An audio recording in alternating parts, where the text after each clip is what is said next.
Steve Kornacki's entered the room. I don't know if he's ready to talk to us yet. Are we ready? Okay, let's bring in the man of the hour, the man of the night, the man of hopefully not the whole week, Steve Kornacki. Yeah, Nicole. So what we got here is we call this the first wave of exit polls. They're starting to come in, and I got to give the disclaimer, but it's very important. These exit polls are still being conducted in the battleground states. A lot of them are being conducted in non-Eastern time zone states. So what we have here, first of all, is very big picture, what I'm about to show you. And also, a lot of these numbers are subject to change. There's going to be subsequent waves of exit polls that come out through the night. So again, we're inside of an hour till we get to those first initial poll closings. We'll certainly get a lot more clarity with the actual results, but between now and then, maybe to whet your appetite, we can just look at 30,000 feet here at a few things. That is not at all where I wanted to go with that. Here we go.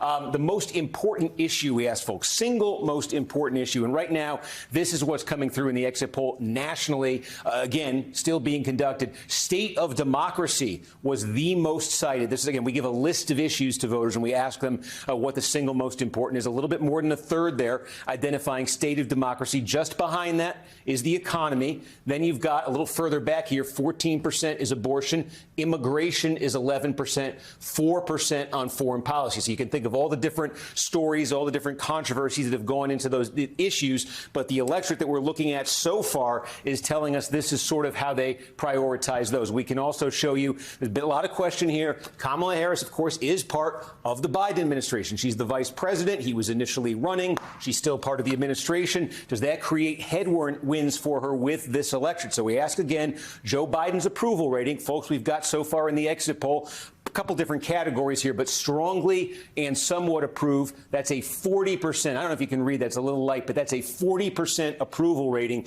that Joe Biden has right now. Again, that's kind of consistent with what we've seen in polling all along. Low 40s. It's what scared Democrats about having him continue as the candidate when he got out of the race. Disapprove 45 and 14, nearly 60%. Again, that's what we're getting now, and that's pretty consistent with what the polling has been showing him. Can also just show you this, asking folks, what time did they make up their minds in this thing? Was it recent? Was it long ago? A lot happened in the last week. Has that been on people's minds? So we ask that question, and you can see right here, 92% are telling us that it was more than a week ago that they made up their minds in this thing. Only 7% saying in the last week. Now, in a close race, that 7% can be crucial, but I think one of the bigger takeaways here, it's been a while. I think a lot of people have been kind of locked in and waiting for this moment, potentially, Nicole. So, again, that's about 30,000 feet with all the disclaimers. It's about to get real soon enough, but we wanted to share that with you. What's so interesting, Alicia, is that the campaign's theory of the case was if the stakes could be elevated in the minds of voters, that if people understood our very democracy was on the line, that they would do better. And I think that's the first time I've seen the democracy on par with the economy as a top issue. And you and I looked at each other and said we were both surprised by that democracy number being quite so large, even with all the disclaimers that we offered. But I also think there's the possibility that some folks who are motivated by Dobbs are acknowledging that a functioning democracy is necessary in order to protect some of those fundamental rights. Right. Since we sort of poo-pooed the exit polls, or at least put our disclaimers in. Let's talk about the fact that that comes on the heels of us questioning polls throughout this process, right? That you look at Wisconsin, 2022, Roe versus Wade is overturned by the Supreme Court. Then abortion just stops. Abortion access stops in Wisconsin. They're doing polling. Democrats are feeling good.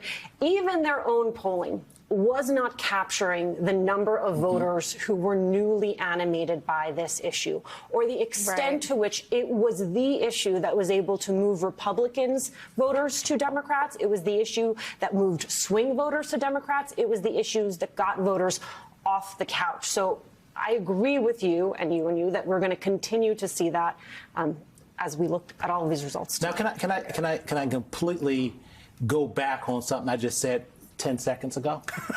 I'm going to completely go back on what I said 10 seconds ago, because I'm going to read too much into the exit polling.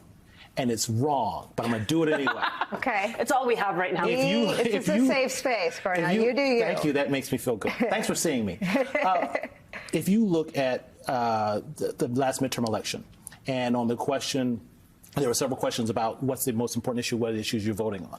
If you look at the voters who were most animated about democracy, Democrats, at least in the congressional battlegrounds, Democrats won those voters by better than 20 points. Yeah. Again, you should throw away early exit voting. But I got to tell you right now, if that's such a big issue, and given what I think historically Democrats have won that by, it's a very good sign for Democrats. Is Steve Kornacki still here in the studio? I mean, I think a question, too, is that I've not seen democracy on par with the economy among a general electorate. And I still don't believe it. I mean, that's kind of made me gasp. I mean, and because it was the campaign's theory of the case all along, Yes. that if the stakes could be raised and if the viewers understood kind of what all of us who marinated in it every day, who understand what it means to call back into active duty General Stanley McChrystal so that you could court-martial him.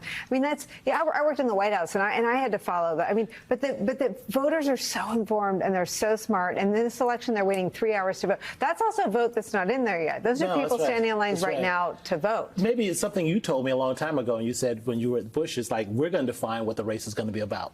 And maybe they've done a pretty good job of defining what the race is going to be about. Well, actually, you know, that was an Aaron Sorkin line, too. That was Annette Bening saying on Election Day, people care about what I tell them to care about. And I think in this case... I thought it was you. No, it was me. It's always me quoting... Great artist. It's always me quoting somebody else. I sit down every day with a page of quotes. But it does suggest that, you know, sometimes events are so massive, and Dobbs may be that event that is so massive.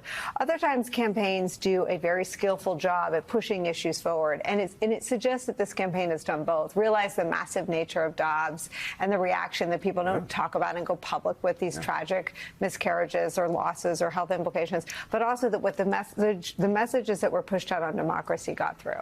I think it's also, I mean, one of the things that's tricky about these exit polls when you ask somebody what's the most important issue, it's like, you know, if you get asked that, well, I put, you know, the economy is a little above this, but my third thing doesn't really matter to me at all. I'm really voting on these two. It's a very blunt instrument, right? That does not take anything away from it. And I think Alicia said something that's profound and true, which is that for a lot of voters, I think there are going to be a lot of voters who are going to have said in this set, are going to have said, abortion and democracy are kind of the same thing, that they think the Supreme Court is in the worst standing that's been in a very long time.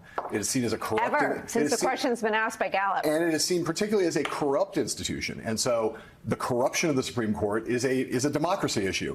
What this campaign did was campaigned really on two things: Donald and Dobbs. And in the broadest sense, meaning women's health, broadly defined. Dobbs is as a placeholder for that, not just abortion rights, but women's reproductive health and women's health more broadly.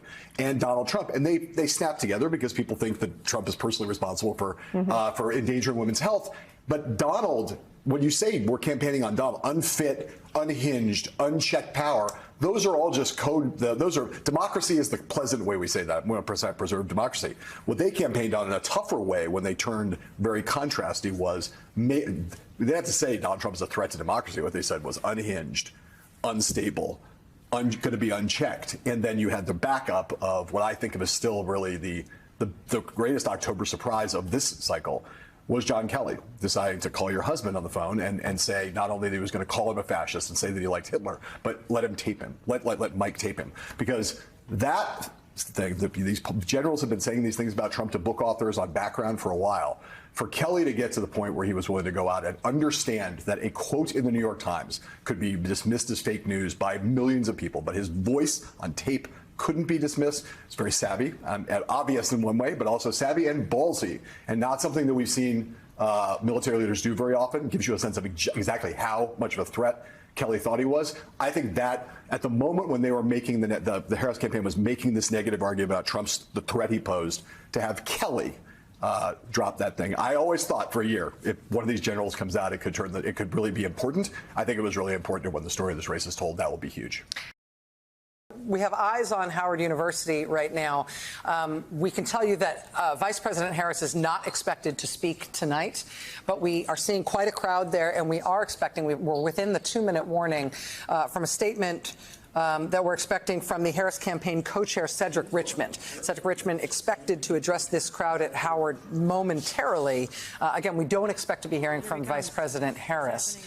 But I think, actually, if we can go to this live so we can hear the Natsat here, so we can hear Cedric Richmond and what he's going to say to the crowd and also how the crowd receives him. This is live from Howard University in Washington, D.C.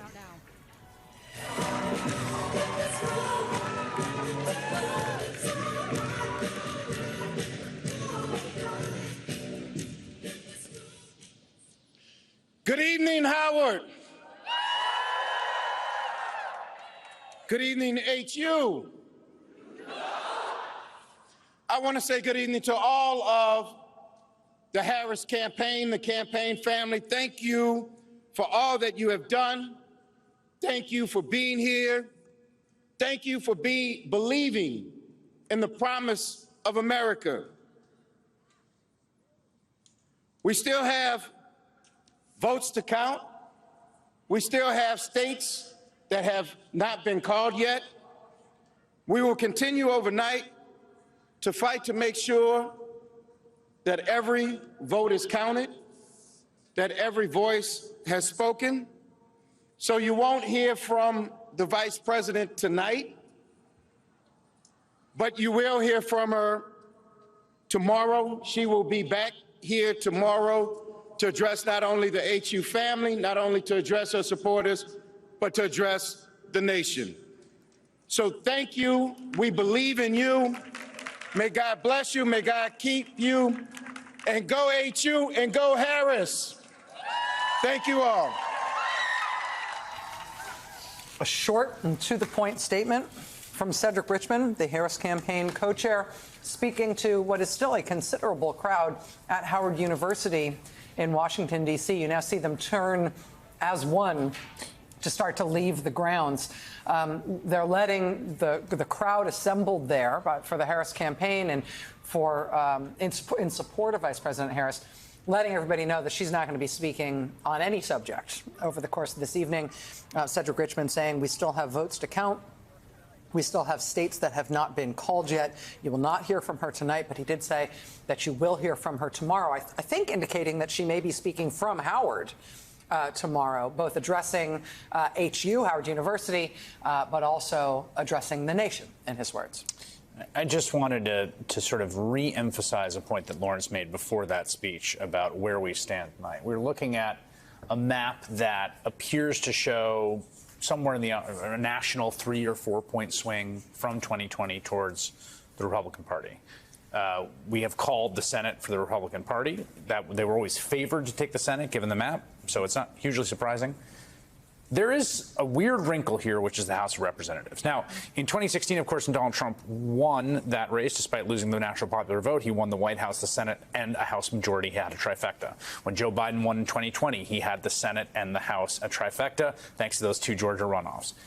It is a genuine possibility that should Donald Trump win the presidency, which is not yet called, the Senate is called for Republicans, the Democrats take back the House from Republicans. This is not like crazy talk. This is not like some, it's 1 in the morning and I'm punchy. Like, mathematically, based on what we know so far, based on the flips we have, that is genuinely an outstanding possibility. That could be massively consequential in ways that I cannot overemphasize. And we're going to have to, as we start to see House races get called and as we watch for additional flips, and ads, we're going to have to talk about those consequences over the course of this night. You're not going to get away with it, with leaving without talking about those consequences. But before we leave Howard University, I want to go actually to MSNBC's Michelle Norris, who's at Howard University for us, who just saw those remarks from Cedric Richmond.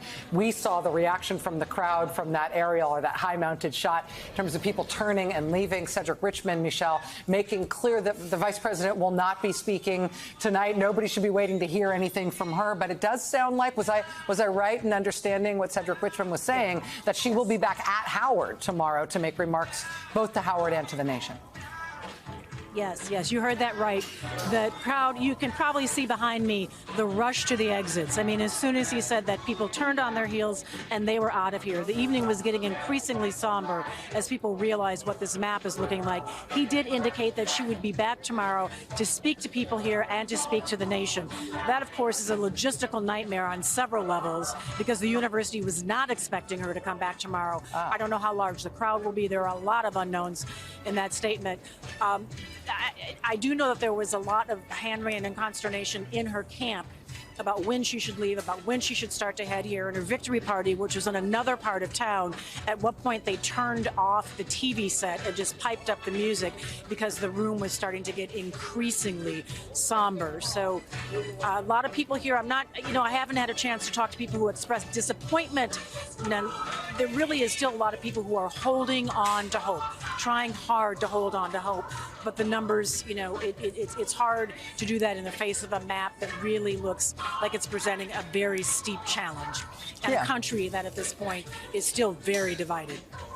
And to be clear, Michelle, NBC News has called 2 of the 7 swing states. They have called Georgia and North Carolina for Donald Trump. They've also called Senate control for the Republican Party. 5 swing states remain to be called. But as you say, the internal math, which we have been following with Steve Kornacki, the wins in Georgia and North Carolina have created the mood that you're describing.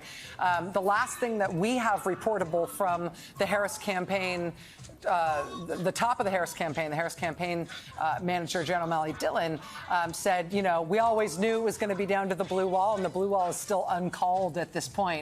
But it sounds like the Harris campaign is sort of keeping things tight in terms of whether or not they're going to string people along into thinking this is going to happen. And in that note that Jen O'Malley Dillon sent out earlier, there was an indication there, if you noted, that came out, a little more than an hour ago. And she was telling people at that point, get some sleep. We'll continue to count these votes, and we'll be back at this in the morning. Yes, that's right. Michelle Norris, I imagine, are not freeing you to go sleep anytime soon. I imagine we may be back with you yet. But thank you for being there for us. It's much appreciated. Seeing Cedric Richmond come out and make those remarks at Howard, you can see how it could be different, right? You can see how they could expect that to be the candidate. I think they planned for everything in terms of, it's close, or Harris is ahead, but Trump declares victory. I mean, all these things that everybody gamed out. Now, while we're just waiting for the blue wall states to come in and watching the math, sending people home is also like asking people to conserve their emotional energy, I think. And it's not possible. I mean, I think there's no other way to describe how people are feeling leaving that venue and people on the campaign than deflated in this moment. Yes, all of the other states have not been called. But what they went to that venue tonight hoping to see and witness was a historic election of Kamala Harris to the presidency, was the end of the Trump era as they knew it. And so we don't know the outcome yet, but that is not what they are receiving, and they are being told to go home and wait till tomorrow. NBC News can project that there is a winner in the Senate race in Ohio. This is a Republican pickup. This is incumbent Democratic Senator Sherrod Brown losing his seat to Republican challenger Bernie Moreno in Ohio. NBC News can also project an interesting Senate result in California. Now, this is Adam Schiff, the Democratic candidate in California, is projected to have won this seat. I need to tell you, though, he wins this both in terms of the regular Senate contest, but he also wins the special, which means that the seat that was vacated by the death of Dianne Feinstein, where LaFonza Butler has been in that seat since Dianne Feinstein's death, Adam Schiff will not only take over the full term of that seat, he will also take this seat immediately in the Senate from California. One additional call in New Mexico, the Senate race in New Mexico. NBC News projects that incumbent Democratic Senator Martin Heinrich will be returning to the U.S. Senate. At this hour, this is the balance of power in the United States Senate. And this was a big one because this means a +2 net gain for the Republicans. They are now at 49 seats. Democrats are at 39 seats. There are 12 seats uncalled. We've got to go in a moment. We're going to go to Michelle Norris, who is at Harris campaign headquarters at Howard University. Lawrence, I just wanted to get your reaction to that Senate news. Yeah, that is a big loss for the Democrats. It takes them down in terms of the incumbencies as of this hour to 49 in the Democrats in the Senate. If you to assume everyone returns, Jon Tester was in even more trouble than Sherrod Brown, and so most senators believe that Sherrod Brown had a better chance of getting reelected than Jon Tester. So If John Tester goes the way of Sherrod Brown, that would take them. That would absolutely guarantee that they lose control of the Senate, because the remaining hope is that Nebraska sends an independent senator to the Senate, who would then vote for the Democrats in organizing the Senate, which would get them to 50. But this does now look like the Senate is probably going to be in Republican control. Yeah, it's also, I will also just say it's a loss for the Senate to lose Sherrod Brown, who is incredible loss. And he was one of those miracle workers politically of the Senate who could go back to a state where no other Democrat could win statewide, and he figured out how to do it and do it repeatedly. Yeah, long after his state turned very. But they poured massive amounts of money into Ohio against him this time. Yeah. Just massive. Hundreds of millions of dollars. Yes. Exactly.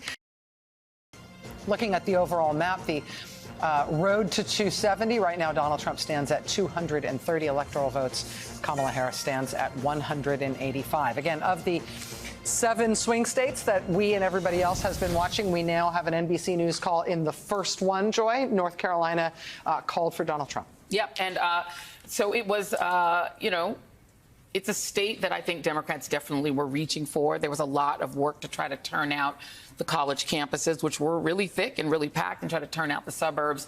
And I think there was a lot of hope because of just the insanity, can we say fairly, of the person who's running for governor in that state, and a thought that, defeating him would also carry Harris in. But in the end, if they didn't make their numbers and essentially exceed the numbers that Joe Biden had in the suburbs, and I think we have to be blunt about why. Black voters came through for Kamala Harris. White women voters did not. That is what it appears happened in that state, is that if you can't flip enough white women, and we've talked about this on this set numerous times, is that you have a state where you've got a 6-week abortion or 12-week abortion. I think theirs might be 12 weeks. Yep. But it's a state where women lost their reproductive rights, where there was a very heavy push to get women to focus on not putting in place, re-electing, putting back into the White House the person who was responsible for taking those rights away and restoring them. But that message obviously was not enough to get enough white women to vote for Vice President Harris, a fellow woman. This will be the second opportunity that white women in this country have to change the way that they interact with the patriarchy. And, God bless Shannon Watts, who has tried to have that conversation. But if people aren't receptive to it, and if people vote more party line or more on race than on gender and on protecting their gender, there's really not much more that you can do but tell people what the risks are and leave it to them to do the right thing. Steph? People didn't have any surprises here. We do have to remember, when it comes to North Carolina, they just went through the hurricane. We know that the state made tons of accommodations and people were able to get to the polls in an abbreviated form. But they also were victims to a huge amount of misinformation over the last 4 weeks. You cannot underestimate the impact that had. But to Joy's point, there's no surprises in this election. People knew exactly who they were voting for and what they were getting. So they get what they get. I want to talk about Mark Robinson for a second, because I think it's sort of interesting. Mark Robinson is like running an experiment, which is like, what's the floor? What's the floor for someone who's a major party nominee in a swing state, in basically a closely done? Remind people who he is. Mark Robinson is the current lieutenant governor of North Carolina running for governor. He is the one who said he was called himself a Nazi at one point on the Nude Africa Forum, where he had a long set of exchanges in which he said basically every single offensive thing a person could do. He has a very, very long history of saying incredibly repellent, omnidirectionally offensive statements about just about every group imaginable. He is the opposite of what you would call like diplomatic or like political. He's going to get his, he lost. He lost, right? So he lost by a lot. He got 40%. So like, to me, I look at that 40%, and I think, where does everyone start in the structurally polarized America that we live in?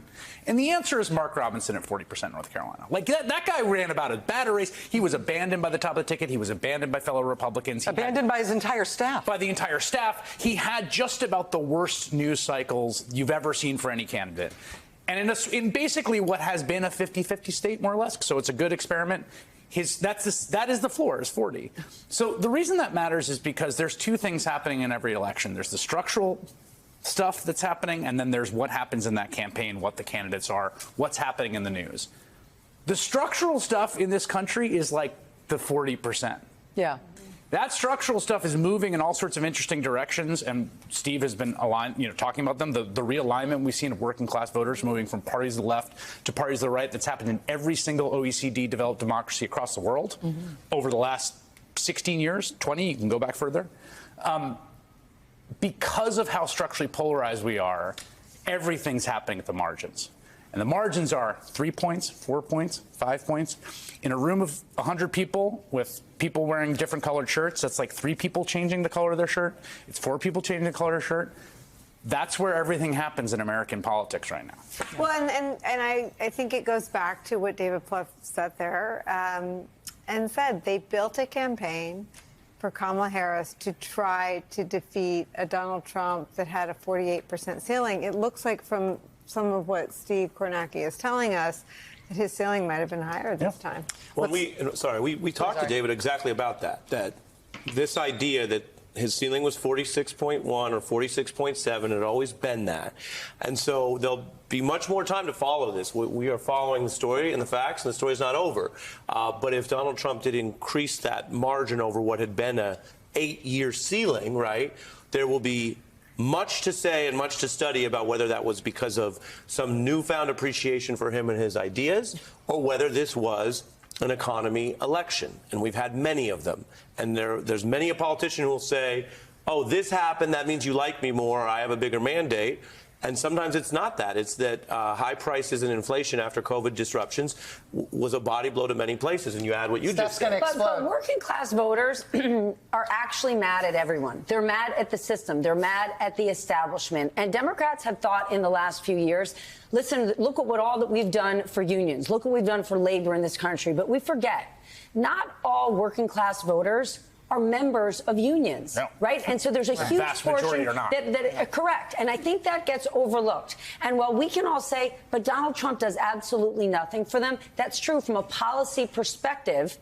But they look around and somehow still they feel connected with his personality. They like the way he speaks. And he speaks to them and says, you are forgotten. You know what Joe Biden did? He forgave student loan debt for college-educated people who have all sorts of job opportunities. You continue to be forgotten. And so while they haven't found any policy solutions for him, and I can go through everything that Joe Biden has done from beyond what he's done with unions. We can talk about the Inflation Reduction Act. We can talk about infrastructure plans. We can talk about all the training programs in many of those rural communities, whether it's Georgia and Pennsylvania, but many of them aren't underway yet, and it takes time, right? But just briefly, I'm not speaking to that. I'm just saying that when the economy is bad enough and that's front and center, people tend to vote against what they see as the incumbent party. In this case, you had an incumbent vice president. And all I'm saying, and we don't know yet, I'm just saying that, is it that everyone gave Donald Trump a bigger hug because he closed so well? Again, I'm talking about the total vote. We're not issuing any new calls other than the North Carolina call Rachel just made. But in the total vote trends, is it that, or is it something we've seen from time going back to the beginning of elections, that when people are mad about the economy, they vote against the incumbents? Or they don't vote at all, because I think we also forget that we are a 60% on a good year turnout country. There are a lot of people, especially low wealth people. You know, this is the Bishop Barber thing he talks about all the time on our shows, is that poor and low wealth people actually don't vote for the most part. They normally sit it out. And so there's a checking out of the system and saying, I'm not receiving economic benefits. College loan forgiveness doesn't impact me. And so people are actually, in some cases in this country, backing out of voting altogether. So I think there's a tendency to think it's poor people voting against their best interests, when in many cases, poor people aren't voting at all. And so they're just not a part of the system. And so what you have is higher net worth and higher education voters voting versus rural working class voters. But just remember, working class does not mean poor.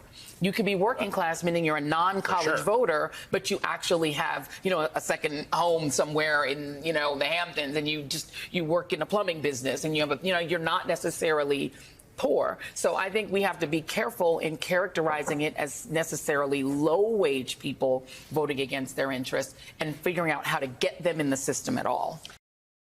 I'll hop back down to Florida, where we've got a call in the abortion rights measure. In Florida, this is Amendment 4, would enshrine abortion rights in Florida.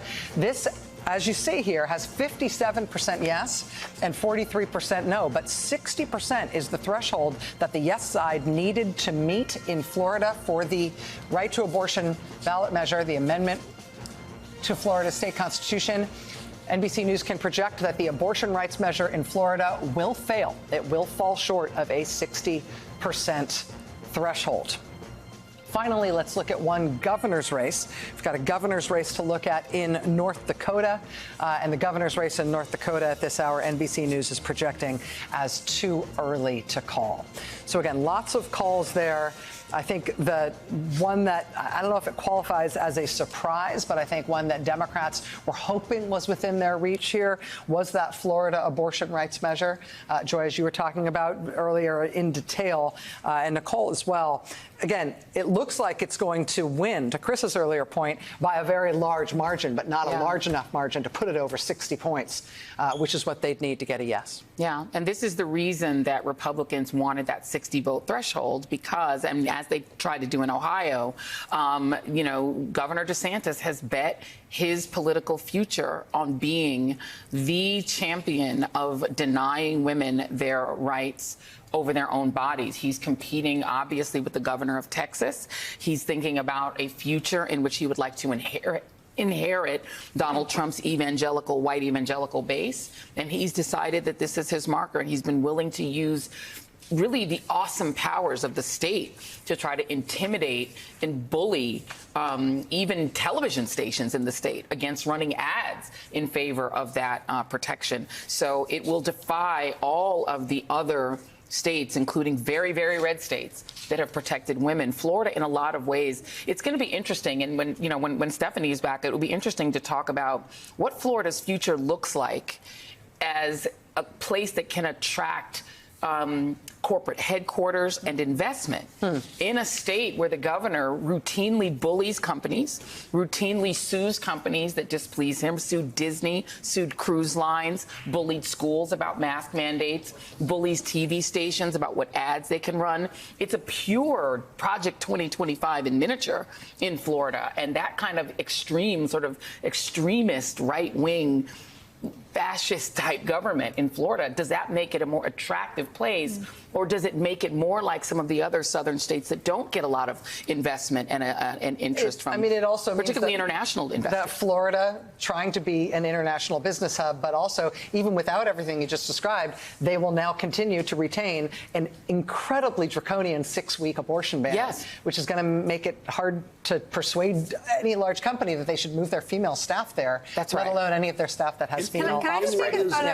In what is another triumph of the minority in America, minority rule in American democracy in the 21st century, beginning with George W. Bush becoming president with less votes than Al Gore in the country, right through to tonight, 57% in Florida loses. That's what loses in Republican-defined minority rule government, which is intentionally designed and structured to be minority rule government. Wait till you hear about the filibuster. Yeah, right.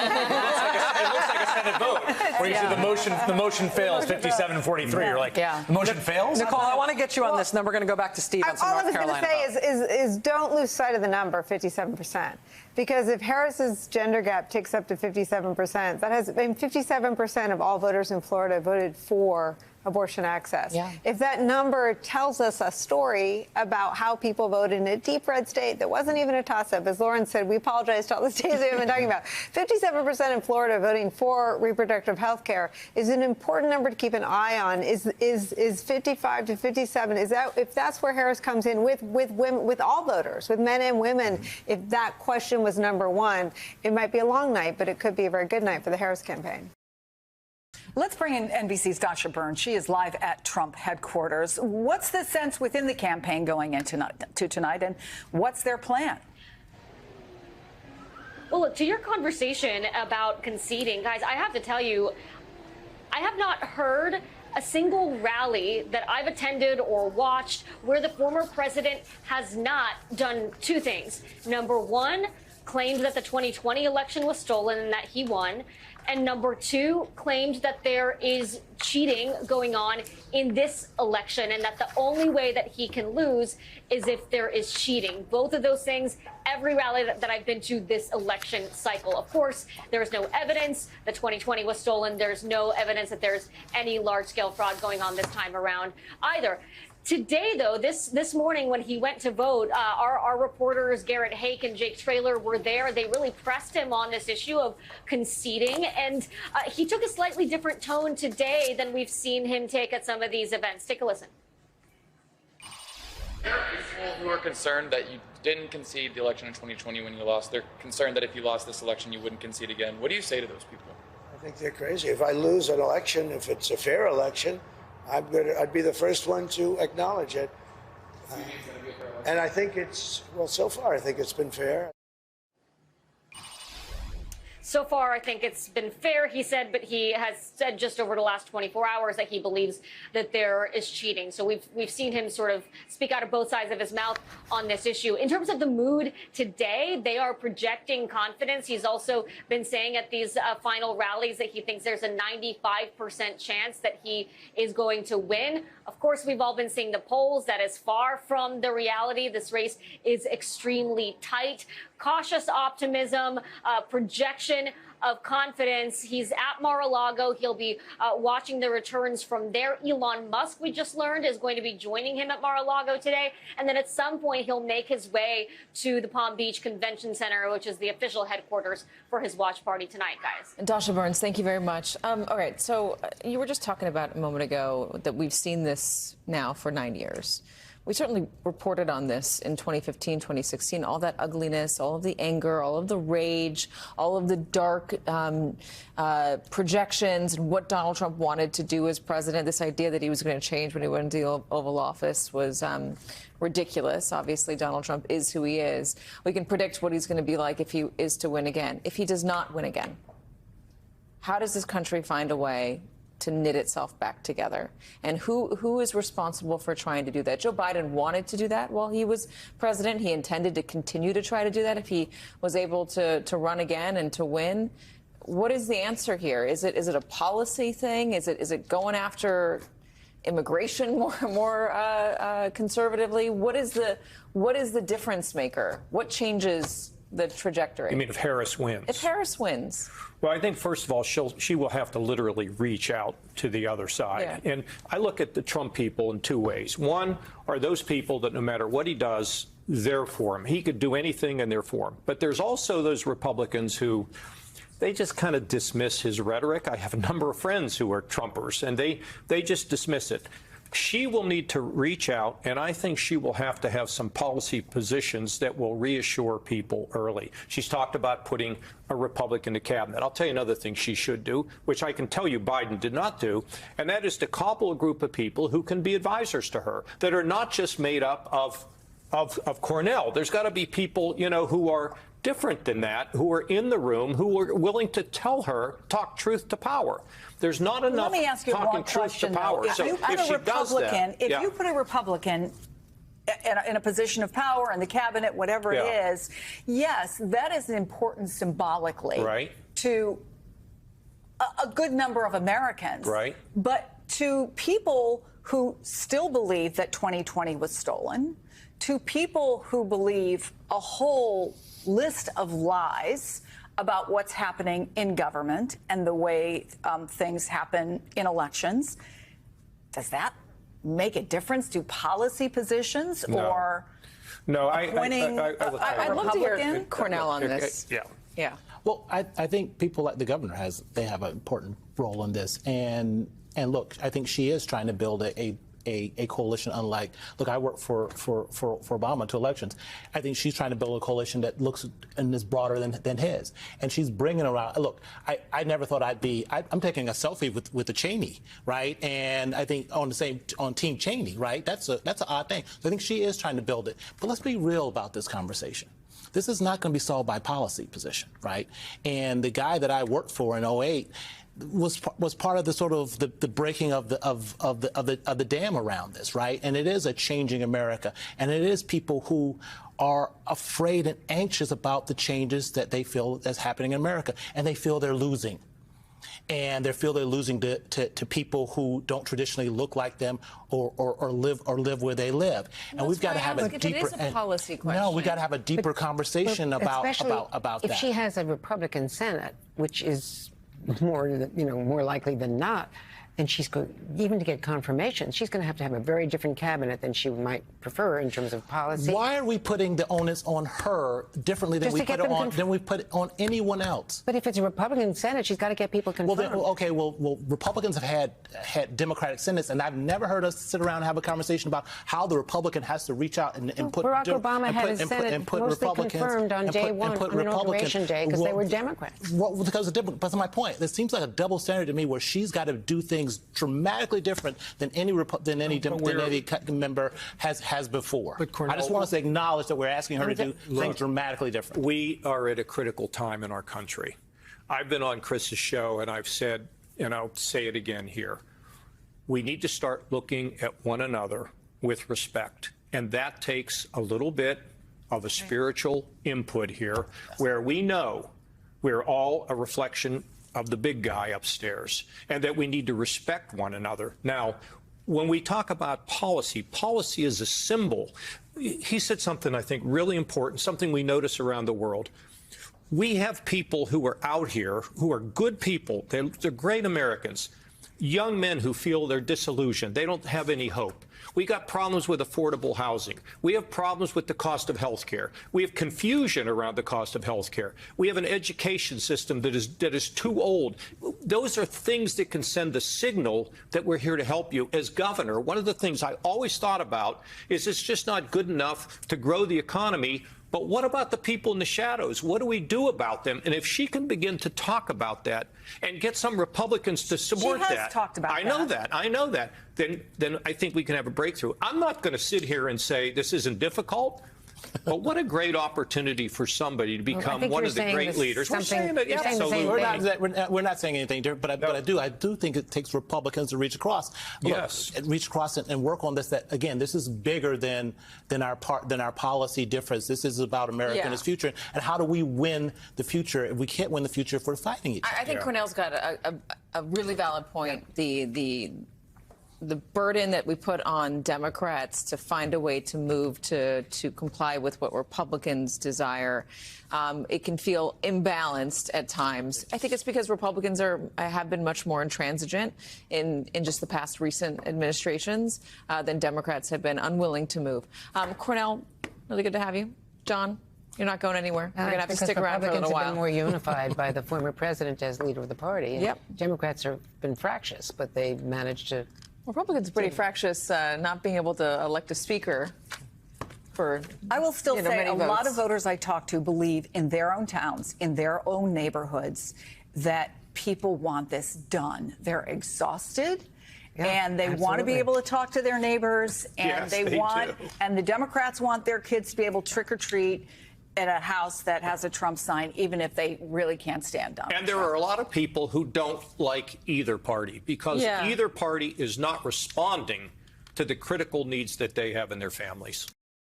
And joining us now is someone who has been campaigning for Kamala Harris in a number of battleground states. Maryland's Democratic Governor Wes Moore. Really good to have you, sir. Let's talk about that op-ed you wrote for BET and the Harris agenda, what it offers for black men. What is your argument here?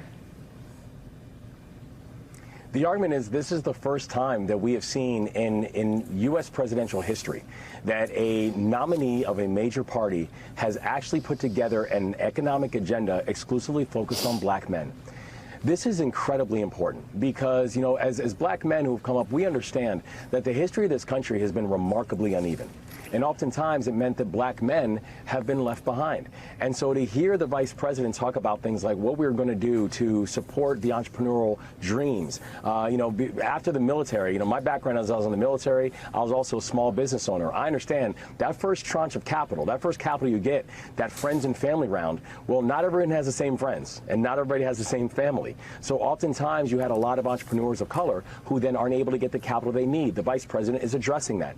The vice president is addressing things like how are we going to have a recreational cannabis market, because cannabis has been used as a cudgel around so many communities, particularly black communities. And she's basically saying that we not only need to have a national legalization of the cannabis market, but we need to create more pathways for people who've been most directly impacted to then be able to enter into the market. She's putting together specific policy details. And that's the reason why I think you've seen not just this continued interest, but I think you're going to see black men really stepping up and coming into supporting the vice president to become the next president of the United States. Governor, the pushback we've heard on that as black men who say that they're going to vote for Donald Trump is that they don't feel that was their lived experience. Their lived experience was that they were doing better under Trump. They thought they had more opportunities for better jobs under Trump. Even more than a few who have suggested that they feel some sort of kinship with Donald Trump and his legal problems. What do you say to them? They feel like they have had a real life under Trump, and Kamala Harris is just making promises. I feel that for many people who believe that Kamala Harris's her policy positions that she's pulling together are not feeding into what they're hoping for. The answer I would say to many of them is what Donald Trump is not feeding and has not put together a single policy idea that's going to benefit the community. The truth is that Donald Trump is very good at pointing out the problems and actually picking at the skepticism that a lot of people have. And it's not a skepticism towards the vice president. It's a skepticism towards the pace of progress in America. It's a skepticism about the fact that we still have a racial wealth gap inside of this country. It's a skepticism that you still have a difference between the unemployment rate and the unemployment rate for black men. So that's the frustration that people are talking about. But the thing I would tell them is Donald Trump is very good at identifying the problem. But Donald Trump is not good at identifying an answer to it. So he has become a very good vessel for the skepticism, but he is not a vehicle for the solution. The vice president is the only candidate who's actually putting together detailed plans to focus on pathways to work, wages, and wealth, and giving black men the opportunity to be able to pass something off to their children besides debt. This is the angle. These are the policy ideas about training and about apprenticeship programs and about home ownership and in supporting entrepreneurs. These are the things that are going to actually make a marked difference in not just the life, but the legacy that we're hoping to leave for our children. Let's talk about gender writ broadly, though. Is there certainly has historically been, and is there, against her case for election, which will rely heavily on women, and the fact that there are more women voters in the United States than men, is that running into headwinds because there are a lot of men who just simply, black and white, men who just simply don't trust a woman to be, chief executive, commander-in-chief. They just don't want to vote for a woman. I think it's really important for all men in our society, and to your point, men of all backgrounds, colors, creeds, family lineages, to remember who it is that we're fighting for, and in many cases that we are fighting for our families, for our both sons and daughters, for our partners, for our parents, for our cousins, our aunts. And I know I think about this where, that we take the role of having a leadership role in our family very seriously. I oftentimes talk about how I look back at Ephesians and how Ephesians talks about how men hold this place as a spiritual head of household. But what that means is being able to be a protector for everyone in your household. It means supporting everyone in your household. And it means protecting their interests and frankly, their lives. And so if you have a person who's putting together policies that is attacking the health care of my daughter or my wife or my sisters, then that is my responsibility to serve as an anchor and a protector. If you have somebody who is making derogatory comments about this person who's running for president of the United States, comments like where he said that Kamala Harris was born mentally impaired. That's not offensive just to Kamala Harris. That's offensive to our daughters and to our sisters and to our spouse. And so I do think it's important for all men to understand in this moment, as we are thinking about what becomes our role and how do we think about what does our vote mean, that we're not just voting for ourselves. We're voting for every member of our family. And that is why I am very clear that my vote will go towards Kamala Harris. And my support and what I will do to make sure that everybody does the same is because I believe in the protection of everyone in my family and not just some people in my family. Let's talk about, Governor, the other race that's in your state, a big key Senate race, open Senate seat between your Republican predecessor, former Governor Larry Hogan, and Angela Also Brooks. Could make history, by the way, as Maryland's first African-American senator if she wins. What is your sense of this race? You know, I endorsed Angela Also Brooks over a year ago, even during the crowded primary. And even when it was advised, they say, you know, sitting governors stay out of open primaries, because I knew that not only was she the partner that I wanted to work with, but I knew that she was the leader that was prepared to meet this moment. And I think that Angela is going to win overwhelmingly tonight, because I think she's not just captured the imagination of the people of our state, that we are a future-facing state. We don't go backwards. But the thing we also know is that on the policy issues, she is where the people of Maryland are, that she has been a lifelong defender of reproductive health and reproductive rights that the old governor is not, and has had a very interesting political revolution and evolution over the past 6 months.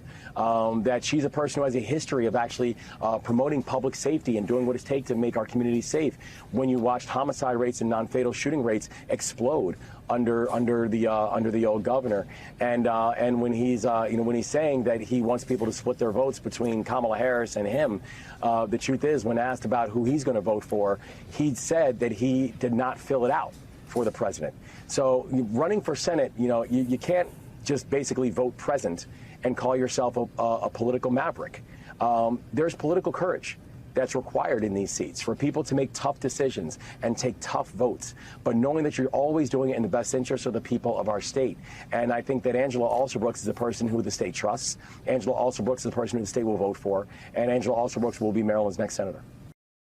Let's start with Rahima. You're in Erie. That's a bellwether county there in key battleground, Pennsylvania. What are you seeing on the ground? What are you hearing from voters so far? Anna, let me tell you, we're in a elementary school, and there are two precincts where people are voting out of this one location. This one here behind me, I'm going to walk over here, come with me, and you see people lined up over here to cast their ballot. Folks tell me that they began lining up a half hour before the polls opened this morning. That's how anxious they were to come in here and cast their ballot. They had a heavy stream of people early this morning. In the first 2 hours, they say they had over 200 people who voted. Now, to put it in perspective, they say in an off-presidential year, they might have 200 people per day to cast their ballots. So it means there's been a lot of interest of things going on here. Listen to some of what some people had to say about why they're voting and how they voted. We got some sound from folks earlier. Take a listen. I'm glad that it's over. I'm glad it's almost over. It's been crazy. It's been chaotic. The whole election thing started to seem like way early this year, but I did my part. I'm happy that I'm voting. I'm happy to see so many people this early are voting. I think it's a wonderful thing. One person, when asked what made him make his decision or when did he decide, he said he watched a bunch of ads yesterday and he made his decision yesterday to vote for Harris. Another person said to me that except for how he handled COVID, he thought former President Trump was a pretty good president and he voted for him. Anna? Rahima Ellis, thank you so very much. Let's turn now to Yasmin Osugian in Michigan, another key piece of that blue wall that Trump is trying to flip. Yasmin, good morning. Where do things stand and what can we expect with the vote count tonight? Obviously, Michigan, an integral swing state here in this country when you're thinking about both candidates vying for the state of Michigan, right? Donald Trump finishing out his closing remarks yesterday evening in Grand Rapids, Michigan. Tim Walz was in Detroit. Kamala Harris was in Detroit 2 nights ago as well. I'm in a middle school, right? This is where folks are voting. Folks are lining up, getting their votes in early today on this historic, likely election day, right? I'm going to ask my photog, Sam, to swing around here because you got folks filing in there, right, figuring out their precincts, where they're going to put in their vote, and then obviously filling out their ballots, right? Integral, as I mentioned. We're looking at the numbers here when it comes to early voting. 44% of folks have already voted. That's registered active voters, 3.2 million people so far. I've been speaking to some voters outside this polling site here in Dearborn, Michigan, traditionally Arab American voters. Here's some of what they had to say, guys. I think he's a good businessman, so if he runs the country as a business, we should do okay. And at the end of the day, it's just a face for the country, you know? The momentum has shifted toward the voices that are going to carry us through and give women our voices back. I'm a physician, and I'm fighting for my patients. I'm fighting for the rights of my patients and their futures. Me personally, I'm going Green Party. Why is that? Because I feel that we need a third party in the system. I feel like, it's been too much of a two-party system for a while. I don't think the founding fathers wanted that way, so maybe change it. The three big major issues I've been hearing about from voters here, it is the war in Gaza. They're voting with that in mind. It is reproductive rights, as we heard from that last woman, the physician there. She's voting with that in mind. She actually voted for Kamala Harris this morning. And it's the economy. It's jobs as well. Number one issue for a lot of voters here in Michigan. Hoping to get some of those results out of Michigan, as I talked to the Secretary of State earlier today, sometime tomorrow, guys. Yasmin Vossoughian, thank you. Now let's check in with Antonia in North Carolina. A state Democrats have only won twice in the last 50 years. What's the scene there? Good morning, Anna. Well, I am here in Raleigh, and there's been a steady stream of voters coming in all day. Tons of them lined up before the polls opened around 6:30 a.m. And look, people here are energized. Both parties are here to give people information, but from what I'm seeing, most voters are charging right ahead because they feel incredibly passionate, particularly Democrats in this area. I mean, this is the kind of metro area where they need to run up the numbers. This is the area with the most precincts, the most voters, the highest turnout historically. You need the black community to come out for Harris. You need young voters, college-aged voters to come out. And in the ending period of early voting, they just started to see that. And now they're really hoping they see that final surge now on Election Day. The issues that are driving people, health care, abortion, criminal justice reform, and of course the economy. Take a listen to some of the conversations I've had today. What do you think is different this time around? Actually, it's because, I've seen some of her rallies. She actually cares about us, unlike that other person. Voting for something that matters. It's just, especially because it's my first time ever voting, pretty nerve-wracking. But I'm also not somebody who's super into politics normally. So I made sure to do all of the research I needed to before I voted. Ross, the last voter that you heard from right there, is a first-time voter. And the Democratic Party here in North Carolina has been incredibly aggressive with their ground game this time around. And they've really made a huge effort to get young people engaged, not just, frankly, with the presidential ticket, but all the way down. I mean, there's a gubernatorial race here that's really been in the headlines because of scandal rocking the Lieutenant Governor Mark Robinson here. There's also a school superintendent race here that's galvanizing a lot of people.